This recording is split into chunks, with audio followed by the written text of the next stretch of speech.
নাটক প্রেমীরা কেমন আছেন? ইউটিউব নাটক প্রেমীরা কেমন আছেন? আশা করি ভালো আছেন। আমি ভালো আছি। তো আমি এখন কথা বলবো একটা ইউটিউব নাটক নিয়ে, আর এই নাটকটির নাম হচ্ছে খালিদ, আর এখানে অভিনয় করেছেন জিয়াউল হক পলাশ। ওকে, তো এই জিয়াউল হক পলাশের যে এর আগে আমরা যতগুলো নাটক বা যতগুলো যেসব কন্টেন্টে উনি কাজ করেছেন সবগুলো দেখেছি এবং রিভিউ করেছে, আমাদের চ্যানেলে ভিডিও আছে, আপনারা দেখে নিতে পারেন। তবে এই কাজটা তার ভিন্ন। এখানে মনে করেন যে যে নাটক আমরা দেখি ওগুলোতে রোমান্টিক না, মনে করেন প্রেম অ্যাঙ্গেল থাকে, একটা ফ্যামিলি মতো একটা বিষয়বস্তু থাকে, এইগুলো নিয়ে টেনে নেওয়া হয়। কিন্তু এখানেও সেম বিষয়বস্তু থাকলেও প্রেমের বিষয়ও রয়েছে, ফ্যামিলি মনে করেন যে বেশ কিছু আর কি প্রবলেম এটাও দেওয়া হয়েছে, কিন্তু এটাকে আর কি ট্রিটমেন্ট করা হয়েছে কমার্শিয়াল অ্যাঙ্গেলে, যেমনটাকে মুভি বা ওয়েব সিরিজ বলে বলবে হবে।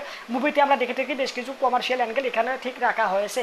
তো এটার কারণে এটার টিজার ট্রেলার যখন রিলিজ করা হয়েছিল তো সব থেকে বেশি আলাপ আলোচনায় ছিল এই নাটকটা, এই নাটকের নামটা আর কি সবাই আর কি প্রশংসা করছিল যে এটা অনেক ভালো মানের নাটক হতে পারে বলে আর কি কোথাও গিয়ে আমাদের এক্সপেকটেশন তৈরি হয়েছিল। তো হয়েছে তাই, সত্যিকার অর্থে এই নাটকটা আমি দেখলাম, দেখে আমার সত্যিকার অর্থে ভালো লাগছে। আর এখানে এই নাটকের আমার একটা বিষয় সব থেকে বেশি ভালো লাগছে দেখার শুরুতে, যখন শুরু করছিলাম তখন মানে যতগুলো কাজ দেখি, ওয়েব সিরিজ বলেন, ওটিটি কন্টেন্ট বলেন বা নাটক বলেন, গান বলেন, সব কিছু আমি একটা জিনিস খুব ভালো করে লক্ষ্য রাখি, সেটা হচ্ছে যে এর রাইন টাইমটা কত। ওকে, তো রাইন টাইমটা প্রথমেই আমি চোখ দিয়েছি, দেখি যে ভাই 59 মিনিট 59 সেকেন্ড। আর এটা কিন্তু মনে করেন যে এমনি হুট করে হয়ে গেছে না, এটা মনে করছে তারা বেশ কিছু কাট ছাট করে একদম সুন্দর করে অ্যাডজাস্ট করে 59 মিনিট আর 59 সেকেন্ড করেছে। ওকে, এটা কিন্তু খুব সহজে ইজি করা বিষয় না।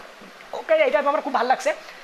তো এর যে গল্পটা রয়েছে, গল্পটা হচ্ছে চার মনে করে যে একটা ব্যক্তিকে হত্যা করার দায়ে তাকে মনে করে যে জেলখানায় ভরা হয়। এই জিয়াউল হক পলাশের ক্যারেক্টারকে, ওর নাম থাকে খালিদ, ওই খালিদকে জেলখানায় ভরা হয়। তো জেল থেকে সে বের হচ্ছে বহু সময় পরে, প্রায় বহু সময় বছর পরে। ওকে, তো তারপরে সে বের হয়ে বাসায় এসে জানতে পারে যে তার ভাই নিখোঁজ। ওকে, তার মা বলে, তার সৎ মা, ওকে, তার সৎ মা বলে যে তুমি এসেছো, যার কারণে আমার ছেলে বাসা থেকে বের হয়ে গেছে।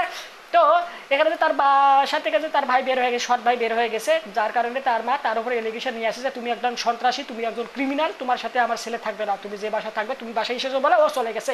তো ও সত্যিকার সে চলে গেছে না, সে মনে করেন যে কিডন্যাপ হয়েছে, সে তাকে একটা ব্যক্তি তুলে নিয়ে গেছে। কে নিয়ে গেছে?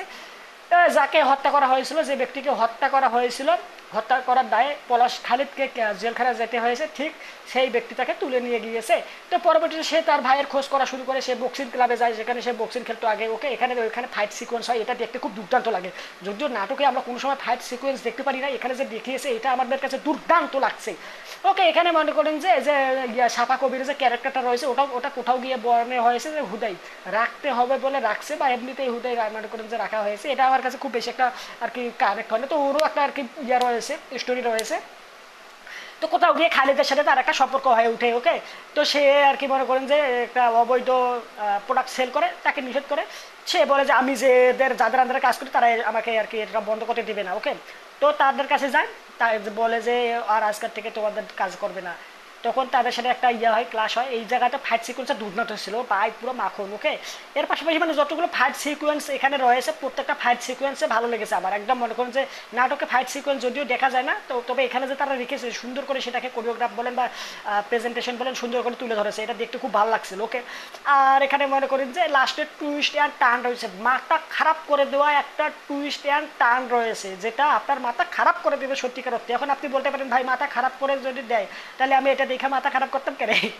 তা অবশ্যই ঠিক, মাথা খারাপ করে দেবে মানে বড় ধরনের একটা টুইস্ট অ্যান্ড টার্ন রয়েছে, যেটা দেখলে আমি চমকায় যাবেন। ওকে, তো এখানে যে খালিদের যে ক্যারেক্টারটা রয়েছে, খালিদ চরিত্রটা, সে কোথাও তার ভাইকে খুঁজে পায় না। তো একটা সময় গিয়ে মনে করে সে বেশ কিছু আর কি বিষয়বস্তু ভেবে বুঝে একটা জায়গা লোকেশন ঠিক করে, যেখানে সে ভাই থাকবে বলে মনে করে, সেখানে সে যায়।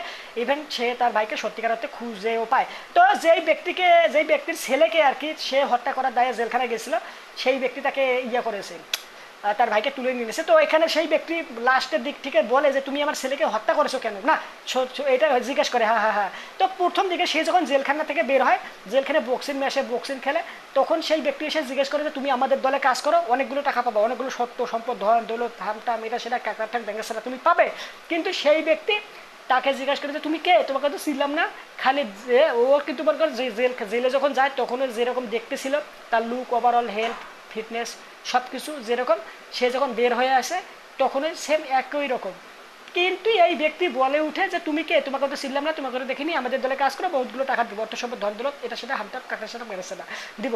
তবে এই জিনিসটা না আমার কাছে গ্রহণযোগ্যতা বলে মনে হয় না, যে ভাই তুমি কিভাবে এটা জিজ্ঞেস করতে পারো যে তোমার ছেলেকে হত্যা করার দায়ে জেলে গেছিল, এতদিন পর বের হয়ে এসেছে, তাকে তো দেখতে একই রকম লাগতেছে, এরপরে জিজ্ঞেস করতেছে যে তুমি কে, তোমাকে তো চিনলাম না। এই জিনিসটা আমার কাছে ভালো লাগে না, এটা গ্রহণযোগ্য বলে মনে হয়নি। আর তার ছেলেকে যে হত্যা করা হয়েছে এটা তাকে আর কি তার সে আর কি মৃত্যুবরণ করে, ওই ব্যক্তিকে মারা হয়, কিন্তু ওটা আর কি জানতে পারে না বলে আমি মনে করি। ওকে, তো এটা অবশ্যই তার জানা প্রয়োজন ছিল। পরে পরে লাস্টের দিকে আমাদেরকে সেটা জানানো হয়, এটাই হচ্ছে টুইশন টান, যে তার ছেলেকে সত্যিকার অর্থে কি খালেদ মেরেছেন অন্য কেউ, আর মারলেও কী কারণে মেরেছে, এটা কোথাও গিয়ে প্রেডিক্টেবল বলে মনে হয়। আবার আমার কাছে এটা প্রেডিক্টেবল মনে হচ্ছে, যতগুলো কাজ দেখি দেখেন ভাই আমার কাছে ওভারঅল সবগুলো প্রেডিক্টেবল মনে হয় যে এমনটা হতে পারে বলে আমি আন্দাজ করি। 2-3টে অপশন থাকে, 2, 3, 4, 5, 10টা অপশন থাকে, বেশ কিছু অপশন থাকে, 10টা বলে ভুল হবে, 1, 2, 3, 4, 5 সর্বোচ্চ 5টা অপশন থাকে, যে এই 5টা অপশন থাকে, মানে 5টা বিষয় হওয়ার মতো সম্ভাবনা রয়েছে। ওকে, কোথাও গিয়ে মনে করেন যে ওই না 5টার মধ্যে যে কোনো একটা হয়ে যায়, এটা প্রেডিক্টেবল। ওকে, যারা বেশি বেশি সিনেমা লাভার, বেশি বেশি করে কন্টেন্ট দেখে তাদের কাছে এটা প্রেডিক্টেবল, অন্যরা যারা রয়েছে আমার মতো তাদের কাছেও এটা প্রেডিক্টেবল বলে হয়ে যাবে বলে আমি মনে করি। তো এই ছিল ওভারঅল খালিদ নামে নাটকটা নিয়ে আমার মতামত। নাটকটা সত্যিকার সিনেমাটোগ্রাফি, কালার গ্রেডিং, এখানে যে ফাইট সিকোয়েন্সগুলো রাখা ছিল এগুলো খুব দুর্দান্ত, আর এখানে অভিনয় স্কিল বাই সবাই প্রত্যেকটা ক্যারেক্টার খুব ভালো অভিনয় করেছেন, ক্যামেরা অ্যাঙ্গেল সহ। এখানে যে মিউজিক ব্যবহার করা হয়েছিল, ব্যাকগ্রাউন্ড মিউজিক সাথে একটা টাইটেল ট্র্যাক, একটা গান রয়েছে নাটকের শেষে, সেটাও খুব ভালো হয়েছে। ওভারঅল এভরিথিং ইজ গুড লেভেলে মারা হয়েছে, আমার কাছে খুব ভালো লাগছে, আপনাদের কাছেও ভালো লাগবে। আপনারা যারা দেখতে আগ্রহী তারা অবশ্যই নাটকটা দেখে নিতে পারেন ইউটিউব থেকে ফ্রিতে, কোনো প্রকার অর্থ সম্পদ ধন দৌলত সারা। ওকে, একদম মাগনা মাগনা। তো অবশ্যই আপনারা কমেন্ট করে জানেন যারা দেখছেন, আর অবশ্যই যারা দেখেন নাই তারা অবশ্যই দেখতে যাইতে পারেন, দেখে ঈশা আমার কমেন্ট করে জানেন কেমন লাগছে।